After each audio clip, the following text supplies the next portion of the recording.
Osée, chapitre 9. Israël, ne te livre pas à la joie, à l'allégresse, comme les peuples, de ce que tu t'es prostitué en abandonnant l'Éternel, de ce que tu as aimé un salaire impur dans toutes les aires à blé. L'air et le pressoir ne les nourriront pas, et le mou leur fera défaut. Ils ne resteront pas dans le pays de l'Éternel. Éphraïm retournera en Égypte, et ils mangeront en Assyrie des aliments impurs. Ils ne feront pas à l'Éternel des libations de vin. Elles ne lui seraient point agréables. Leurs sacrifices seront pour eux comme un pain de deuil. Tous ceux qui en mangeront se rendront impurs, car leur pain ne sera que pour eux. Il n'entrera point dans la maison de l'Éternel.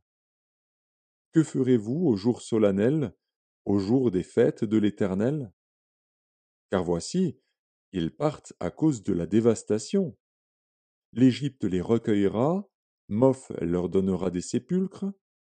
Ce qu'ils ont de précieux, leur argent sera la proie des ronces, et les épines croîtront dans leurs tentes. Ils arrivent, les jours du châtiment, ils arrivent, les jours de la rétribution.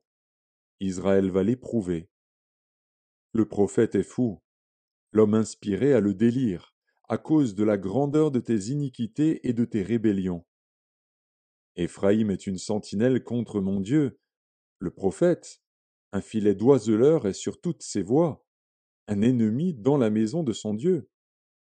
Ils sont plongés dans la corruption, comme au jour de Gibéa.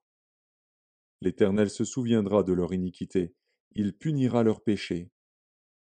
J'ai trouvé Israël comme des raisins dans le désert, j'ai vu vos pères comme les premiers fruits d'un figuier.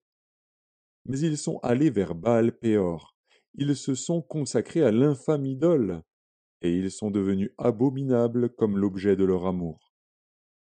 La gloire d'Éphraïm s'envolera comme un oiseau.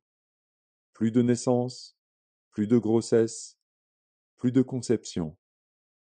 S'ils élèvent leurs enfants, je les en priverai avant qu'ils soient des hommes, et malheur à eux quand je les abandonnerai.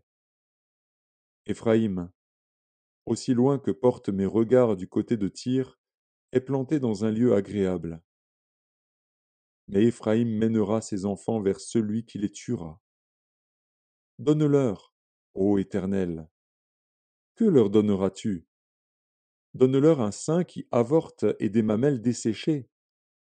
Toute leur méchanceté se montre à Gilgal. C'est là que je les ai pris en aversion. À cause de la malice de leurs œuvres, je les chasserai de ma maison. Je ne les aimerai plus. Tous leurs chefs sont des rebelles. Éphraïm est frappé, sa racine est devenue sèche. Ils ne porteront plus de fruits. Et s'ils ont des enfants, je ferai périr les objets de leur tendresse. Mon Dieu les rejettera, parce qu'ils ne l'ont pas écouté, et ils seront errants parmi les nations.